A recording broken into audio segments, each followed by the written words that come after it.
Hello students, अभी हम last class में पढ़े थे। गॉस लॉ के बारे में। गॉस लॉ के बारे में पढ़ा था, तो अब हम पढ़ेंगे कुछ उसका एप्लीकेशन से।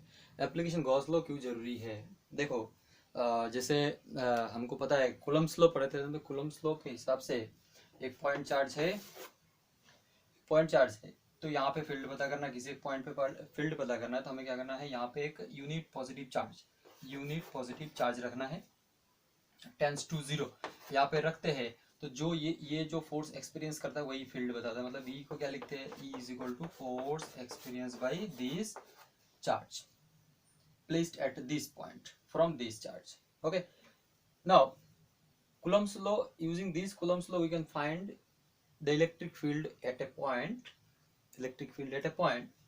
due to a point charge. But up suppose instead of a point charge, if there is a wire which is uniformly charged and you were to find field at this point P, then you cannot use this formula. Since there are so many charges are there and all charge is distributed uniformly throughout this wire. Then at this time, in this condition, we have to apply Gauss law. Okay, so let us start its application. तो first application क्या है, इसका first application में यहाँ पे heading दिया हुआ है कि electric field at a point due to an infinitely long uniformly charged wire. बहुत लंबा हेडिंग है, हेडिंग से आदमी डर जाएगा ना। तो हेडिंग में क्या बोल रहा है कि एक यूनिफॉर्मली चार्ज्ड, ये रहा एक वायर है जो इनफाइनेट लेंथ का है, ठीक है, और infinitely long uniformly charged wire. तो suppose this wire is positively charged, this wire is positively charged, uniformly charged, uniformly positive charge.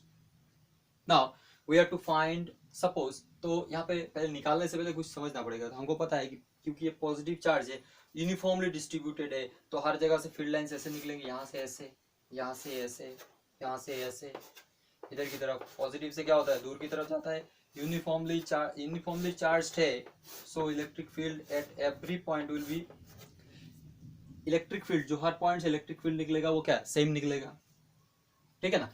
So let us try to find field at any point from this, at a distance ना, at a point निकालना है। तो suppose at this point we are going to find electric field at this point. Suppose this point, name of this point is P, यहाँ पे लिख देता हूँ point P.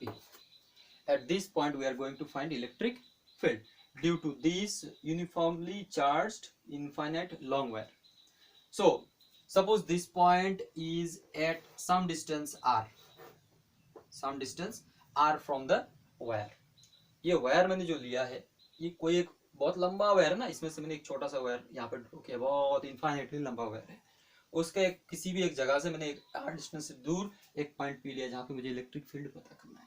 तो गॉस लॉ अप्लाई करने के लिए हमें क्या करना पड़ेगा कि जो चार्ज है, गॉस लॉ तो पता है कि गॉस लॉ क्या है, total flux through a enclosed surface is 1 by epsilon naught times the charge enclosed charge।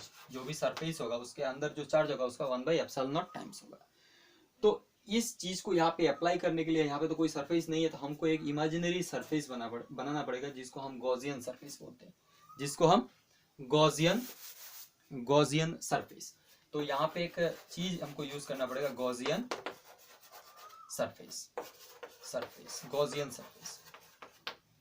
तो गॉसियन सरफेस एक इमेजिनरी सरफेस है अराउंड द डिस्ट्रीब्यूटेड चार्ज। वो किसी भी शेप का हो सकता है, डिपेंडिंग ऑन कि किस शेप को हम कहाँ पे यूज कर सकते हैं। तो इस केस में मैं यूज करूंगा एक गॉसियन सिलेंडर यूज करूंगा, ठीक है।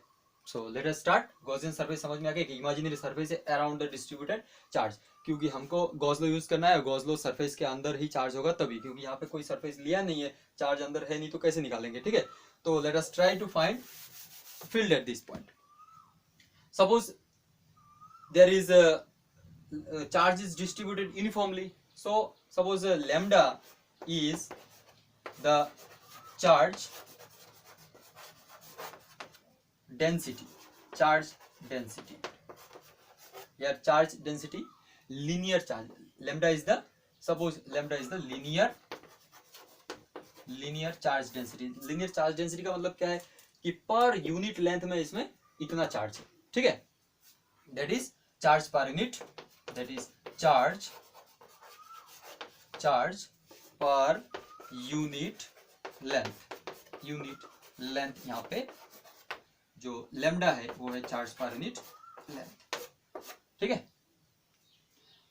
नाउ तो इसको लिख लीजिए, क्या साइड में लिखिए, lambda क्या है, lambda is the linear charge density, that is the charge per unit length, ठीक है। यहाँ पे इसी को हम यूज करेंगे। So let us move ahead and see around this point, if we draw a cylinder, suppose एक सिलेंडर ड्रॉ करते हैं, ठीक है, एक सिलेंडर ड्रॉ करते हैं अराउंड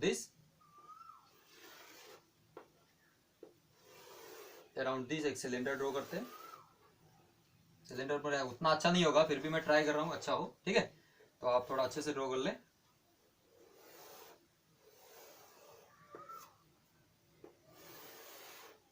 एक मैंने यहाँ पे इसको डॉटेड लाइन देना है, ठीक है, मैंने डॉटेड नहीं दिया बट इसको डॉटेड ट्राई करेंगे, डॉटेड लाइन यहाँ पे डार्क होगा समझ में आएगा, इसलिए मैंने डॉटेड नहीं दिया, बट ये इमेजिनरी सिलेंडर, इसको डॉटेड लाइन देना है, ठीक है। ये जो सिलेंडर बनाया, सपोज इसका लेंथ है L, इसका लेंथ है L, इस पॉइंट P पे छोटा सा एक एरिया लेते हैं, छोटा सा एक एरिया सपोज DA है, तो एरिया वेक्टर किधर होगा, किधर होगा, हमने पहले भी पढ़ा था, area vector is always outward, perpendicular to surface and outward for a close surface.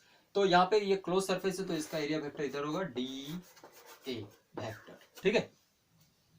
क्योंकि ये पॉजिटिवली चार्ज है तो फील्ड भी इधर ही होगा, तो फील्ड का डायरेक्शन भी इधर दे देता हूँ, फील्ड भी इधर ही है, E वेक्टर, ठीक है। इस सरफेस पे ये जो सरफेस है, ये भी तो एक सरफेस है, ये भी एक सरफेस है, और ये तीन सरफेस है ना इसका, ये एक वाला ये एक सरफेस, ऊपर एक सरफेस, नीचे एक सरफेस, तो ऊपर वाले सरफेस का एरिया वेक्टर किधर होगा, ऊपर वाले सरफेस का एरिया वेक्टर तो ऊपर किधर होगा, DA, ठीक है, DA। लेकिन चार्ज तो यहाँ है, फील्ड किधर होगा, इधर, तो इधर होगा फील्ड। इस वाले में चार्ज एरिया वेक्टर किधर होगा, नीचे की तरफ, TA। चार्ज किधर होगा, चार्ज बोल रहा हूँ, इलेक्ट्रिक फील्ड किधर होगा, इधर की तरफ, ठीक है। तो मैंने जो सरफेस ड्रॉ किया है, मतलब गॉसियन सरफेस जो हमने ड्रॉ किया है around this much length of the wire, taking this point P on one of its surface, तो हमको क्या मिला, तीन सरफेस मिला, surface 1, surface 2 and surface 3, 3 surfaces are there, okay. So this cylinder, ये जो सिलेंडर ड्रॉ किया इसने कुछ चार्ज एनक्लोज किया है, कितना एनक्लोज किया है, क्योंकि लैम्डा मैंने पर यूनिट लेंथ लिया है, पर यूनिट लेंथ मैंने चार्ज लीनियर चार्ज डेंसिटी लिया है, तो ये लेंथ कितना है L, तो ये कितना चार्ज एनक्लोज करेगा, इसने चार्ज एनक्लोज किया है Q is equal to lambda L, इसने इतना चार्ज एनक्लोज किया है, ठीक है। अब इतना चार्ज एनक्लोज किया है तो इसके वजह से फ्लक्स होगा, टोटल फ्लक्स क्या होगा, यहाँ पे टोटल फ्लक्स क्या लिख सकते हैं, पहले तो इस वाले के लिए तीन सरफेस है ना, तो फ्लक्स क्या हो, total flux phi, flux through first surface, इस सरफेस पे कितना फ्लक्स होगा, तीन सरफेस है ना, तो टोटल इधर भी तो जा रहा है, इधर देखते हैं इधर जा रहा है कि नहीं, बट ये भी सरफेस है तो इस सरफेस पे कितना फ्लक्स है, इस सरफेस पे कितना फ्लक्स है, इस सरफेस पे कितना फ्लक्स है, that will give the total flux. तो phi is equal to phi 1 plus phi 2 plus phi 3, ये फाई 1 क्या है, above through this surface, number 1 flux through this surface, flux through this surface and flux through this surface। Flux का formula क्या है, हमने लिखा था इंटीग्रेशन, क्लोज इंटीग्रेशन ना, सरफेस पे किसी क्लोज सरफेस पे लेते हैं तो क्लोज इंटीग्रेशन क्या, E डॉट TA, ये सरफेस कौन सा है, 1, सरफेस 1, ठीक है, plus close integration E dot D A, ये कौन सा, ये वाला कर रहे हैं ना 2, प्लस ये वाले के लिए क्या लिखेंगे, close integration 3 E dot D A लिखा जा सकता है, ठीक है ना। तो यहां पे ध्यान से देखें, तो नंबर 1 पहले वाले सरफेस में, पहला वाला जो सरफेस है, पहले वाले सरफेस में क्या है, ई इधर है डी ए इधर, दोनों के बीच में एंगल कितना है 90 डिग्री। तो ई डॉट डी ए मतलब E D A cos theta, यहाँ पे थीटा कितना है 90, कॉस 90 कितना होता है 0, मतलब ये तो 0 हो जाएगा, ये कितना हो जाएगा 0, नेक्स्ट लाइन में लिखना है 0 हो गया, ठीक है ना। तो क्या मिला, ये 0 हो गया, प्लस 2 वाले में 0 होगा क्या, 2 वाले में 0 होगा क्या, नहीं, क्योंकि एक ही डायरेक्शन में है, कॉस 0 है, यहाँ पे एंगल कितना है 0 डिग्री, तो कॉस 0 क्या होगा 1, तो हम इसको ऐसे ही रख देते हैं, ठीक है। तो जगह तो नहीं हो रहा है मेरा, मैं इसको रब कर देता हूँ, इसको हेडिंग ही रब कर दे, नहीं चाहिए मुझे, हाँ। तो आगे बढ़ते हैं, let us try to find it. So we can write phi that is total flux is equal to, यहाँ ये तो 0 हो गया, प्लस ये क्लोज इंटीग्रेशन 2 सरफेस 2 लिखा है ना, सरफेस दूसरे वाला सरफेस, ये वाला सरफेस, हाँ क्लोज सरफेस, कर्व सरफेस जो यहाँ पे है 2, ई डॉट डी ए, यहाँ पे क्या होगा E D A cos theta, theta कितना है 0, कॉस 0 1, तो ई टी ए होगा, ठीक है, प्लस अब थर्ड वाले पे क्या है, थर्ड वाला ये सरफेस ना, इस पे क्या है, इधर की तरफ एरिया वेक्टर है, इधर की तरफ फील्ड है, तो दोनों के बीच में एंगल कितना है 90, और कॉस 90 आएगा क्योंकि डॉट प्रोडक्ट है, तो क्या होगा 0, मतलब ये 0 हो गया। तो टोटल फ्लक्स क्या मिला, यहाँ पे सिर्फ ये वाला तो गया, ये भी गया, सिर्फ इसकी वजह से फ्लक्स होगा, तो कितना होगा देख लेते हैं ना, कितना होगा, close integration E D A, ठीक है ना, 2 सरफेस 2 इज इक्वल टू, ई तो हर जगह सेम होगा ना, ई क्या है सरफेस, ये जो सरफेस लिया है मैंने सेम डिस्टेंस पे, ये जो सिलेंडर बनेगा तो उसका रेडियस आर है, तो सेम डिस्टेंस पे क्या होगा, फील्ड हर जगह पे, यहाँ पे जितना होगा वहीं पे इतना होगा, यहाँ पे इतना होगा, यहाँ पे हर जगह पे क्या होगा सेम ई होगा, मतलब ई को हम बाहर ले सकते हैं ई, ठीक है। Integration close integration surface integration कर रहे हैं डी ए, किसका सरफेस 2 का, ये सरफेस इंटीग्रेशन किसका 2 का, 2 क्या है कर्व सरफेस, तो छोटे छोटे एरिया मिलेगा तो कर्व सरफेस मिल, छोटा छोटा एरिया है ना, ये डीए छोटा लिया, ऐसा बहुत सारा डीए है, तो बहुत सारे डीए को हम क्या करें इंटीग्रेट कर रहे हैं, मतलब अल्टीमेटली क्या बोल रहे हैं सम कर रहे हैं, अगर डीए बहुत छोटा है तो सम कर रहे हैं ना, तो सम करने से क्या मिलेगा, पूरा का पूरा कर्व सरफेस एरिया मिलेगा। कर्व सरफेस एरिया कितना होता है सिलेंडर का, कर्व सरफेस एरिया हम लिख देता हूं मैं, ठीक है। तो कर्व सरफेस एरिया कितना होगा, ऑफ ए सिलेंडर ना, यहाँ पे सिलेंडर लिया है तो E इंटू कितना होगा 2 pi r l, 2 pi r l, तो pi is equal to this 2 pi r l. Again ये तो फ्लक्स हो गया ना, ये number one equation number 1। Now according to Gauss law, Gauss law के हिसाब से क्या होता है, फाई का वैल्यू क्या होता है, according to Gauss law phi is equal to what, q by epsilon naught. Here q is what, q को मैंने पहले लिखा था लैम्डा एल, पीछे जाके देखो लैम्डा एल लिखा था ना क्यू को, तो यहाँ पे लिख सकते हैं lambda L divided by epsilon naught, ये नंबर 2, ठीक है। तो नंबर 1 और नंबर 2 दोनों ही तो फाई है ना, कंपेयर करो, फील्ड मिल गया। इसको मैं रब करता हूँ, ये नहीं चाहिए मुझे, इसको रब कर देते हैं, तो क्या मिला फ्रॉम 1 and 2, फ्रॉम 1 and 2 हमको मिला, देखो यहाँ पे E into 2 pi r L है, तो E into 2 pi r L, और यहाँ पे क्या है lambda L divided by epsilon naught, ठीक है। तो एल एल कट गया, क्या मिला E is equal to lambda by 2 pi r epsilon naught, ठीक है।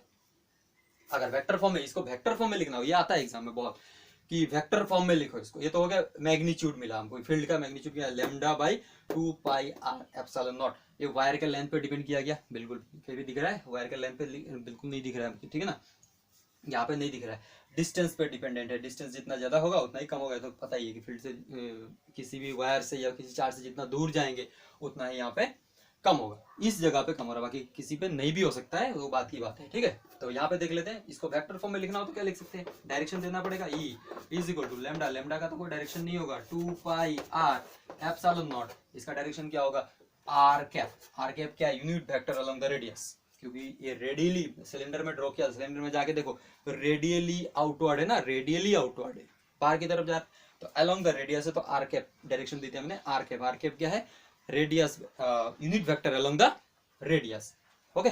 So this is the derivation, one of the application of Gauss law.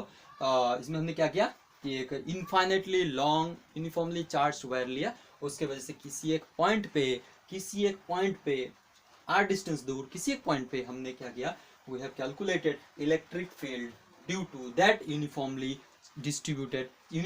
Charge wire. Okay, so इसको कम से कम 2 बार 3 बार देखना है, तब जाके समझ में आएगा। ऐसा नहीं कि ये इसको छाप लेंगे फिर समझेंगे, ऐसा कुछ भी समझ नहीं आएगा। मैंने जो बोला उसको थोड़ा लैंग्वेज में, स्टार्टिंग में थोड़ा लैंग्वेज लेना पड़ेगा कि consider this and that all this. इसके लिए थोड़ा सा बुक पढ़िए, बुक पढ़ेंगे तो आराम से हो जाएगा सॉल्यूशन, ठीक है। और सो